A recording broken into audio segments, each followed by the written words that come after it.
Friends, welcome back in chapter 6 Administrative System and Architecture during the Medieval Age Standard 7th SS।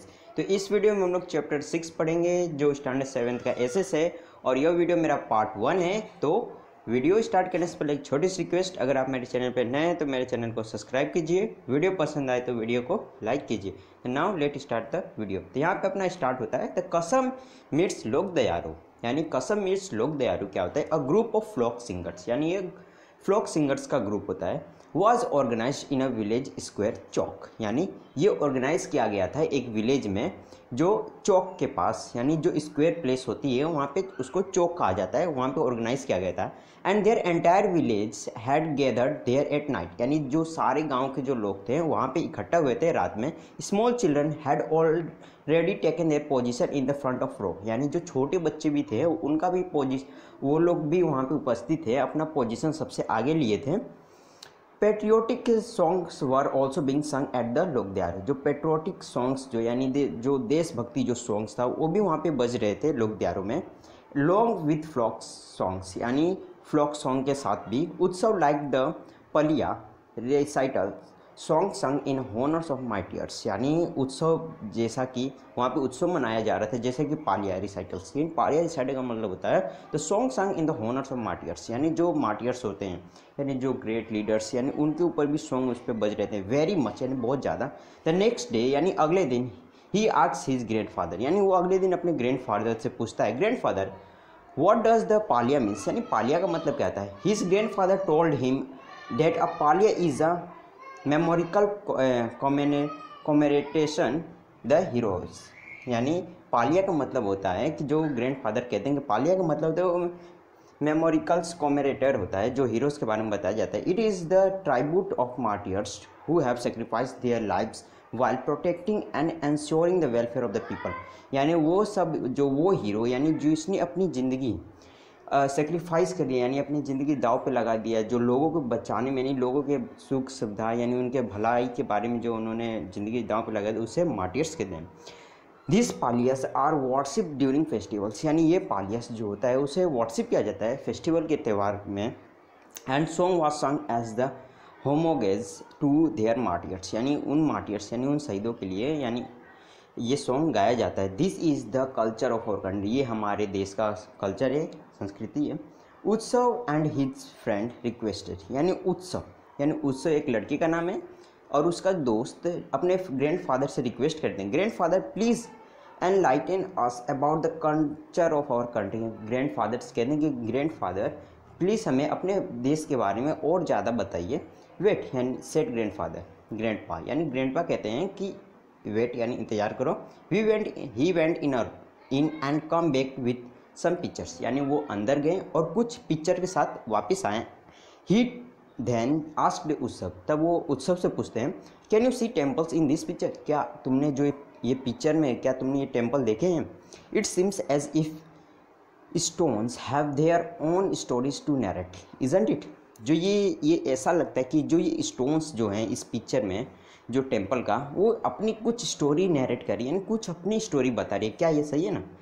तो today I shall tell you about the civilisation and culture of the Rajput age, यानी आज मैं तुम्हें बताऊंगा कि जो Rajput age है, Rajput age का सिविलाइजेशन और कल्चर क्या था। The administrative system during the Rajput age, यानी एडमिनिस्ट्रेटिव सिस्टम क्या था, यानी प्रशासनिक सिस्टम राजपूत एज में क्या था।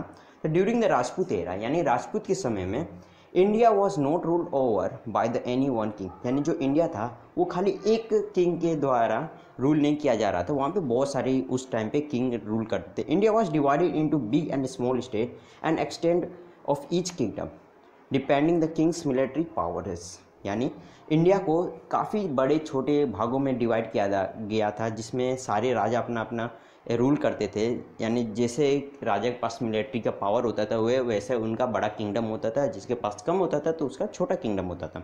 You have been the briefed about the Rajput kings and dynasties in the previous chapter, यानी आपने पहले के चैप्टर में राजपूत के जो किंग्स थे उनका जो डायनेस्टी था उसको आपने ब्रीफ में पढ़ाई होगा।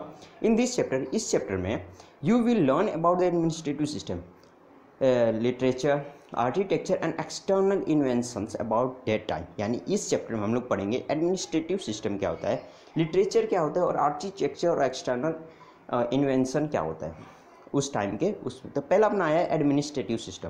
तो पहला एडमिनिस्ट्रेटिव सिस्टम है आफ्टर द 17th सेंचुरी, यानी 17वीं सदी के बाद various Rajput dynasty rule in India, यानी बहुत सारे राजपूत डायनेस्टी जो थे वो इंडिया में रूल करते थे।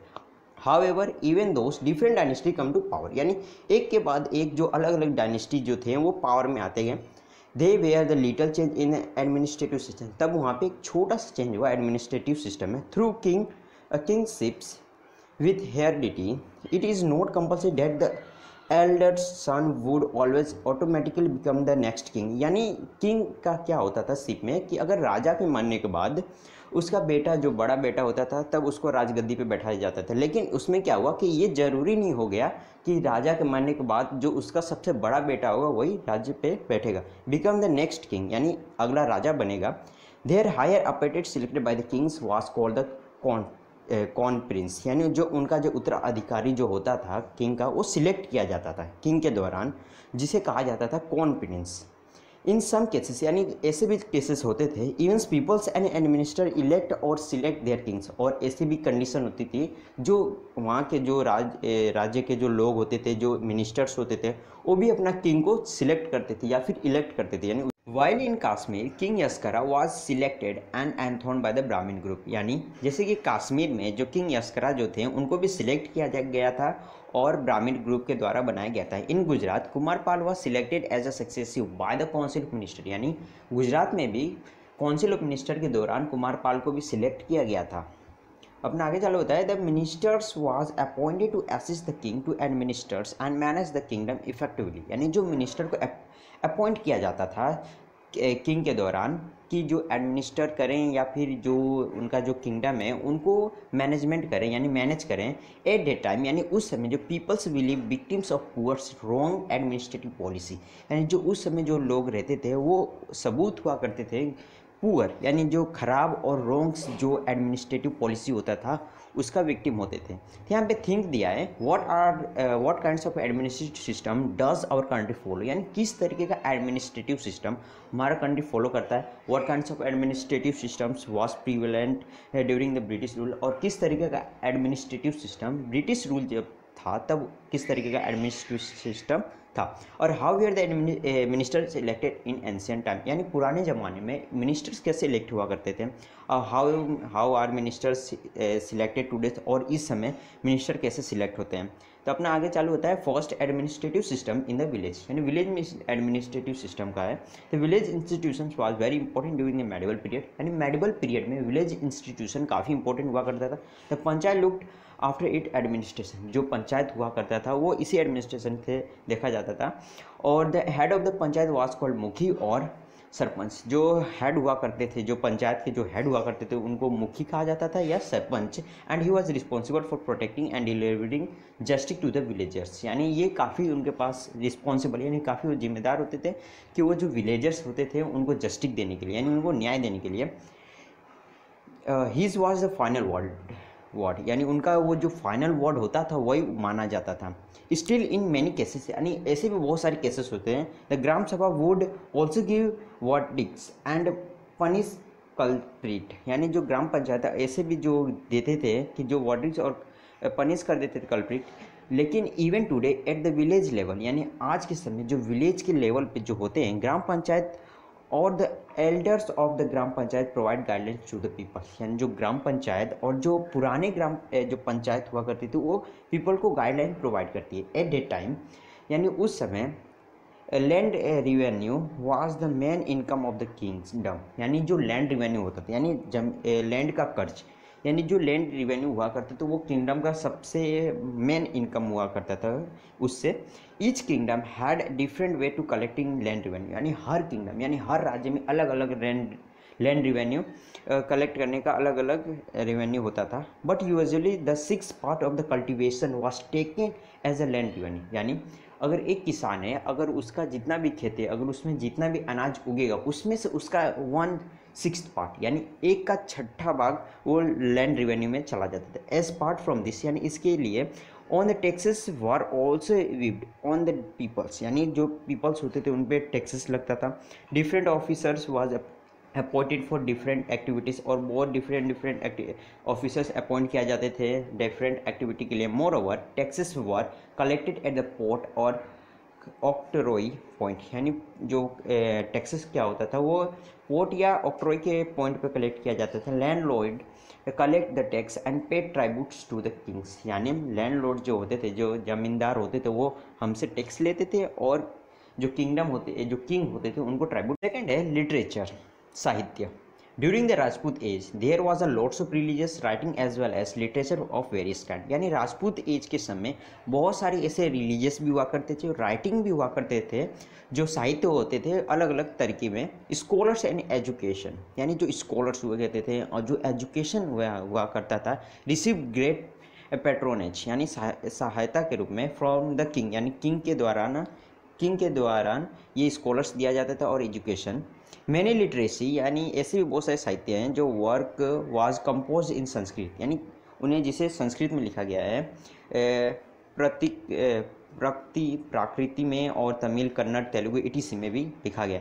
द ग्रेट संस्कृत पोएट मग, यानी जो एक ग्रेट संस्कृत पोएट है जिनका नाम मग है, कंपोज द एपिक शिशुपाल वध, यानी जिन्होंने एक शिशुपाल वध लिखा है। This epic describe the killing of Shishupal by Shri Krishna, यानी इन्होंने इसमें डिस्क्राइब किया कि कैसे शिशुपाल का जो वध हुआ है श्री कृष्णा के दौरान। सिमिलरली, यानी इसी की तरह अनदर पोइट श्रीहर्ष, यानी जो अनदर जो पोइट है, जो कवि है श्रीहर्ष जो है, उन्होंने भी लिखा है एपिक जिसका नाम है नैषध चरित्र, यानी उन्होंने भी नैषध चरित्र लिखा है, which is about the story of Nal and Damayanti, जिसके बारे में, यानी नल और दमयंती के स्टोरी के बारे में उन्होंने लिखा है।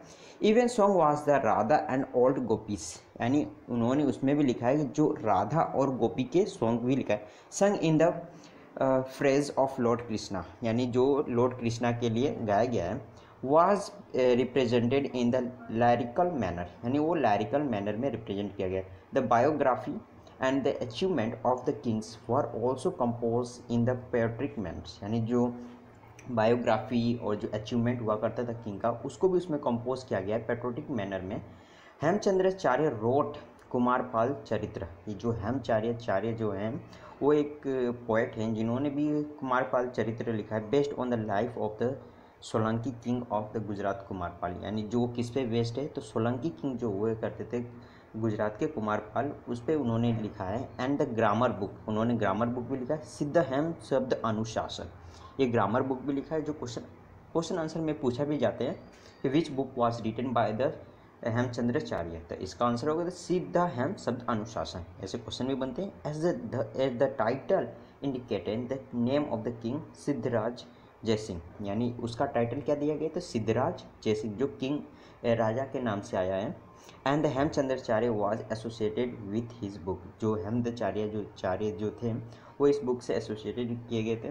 This book was considered so important that it was placed on elephant during the procession in Patna, यानी जब ये काफ़ी बुक को ऐसा महत्व दिया गया है और उसको हाथी के ऊपर रख के उसको पटना से लिया गया था, मतलब ले जाया गया था जब वो बना था। तो इस वीडियो में यहीं तक, नेक्स्ट पार्ट हम नेक्स्ट वीडियो में पढ़ेंगे। तो वीडियो अगर पसंद आई तो वीडियो को लाइक कीजिए, और मेरे चैनल पे नहीं तो मेरे चैनल को सब्सक्राइब कीजिए। तो मिलते हैं नए वीडियो में नए पार्ट के साथ। Thanks for watching.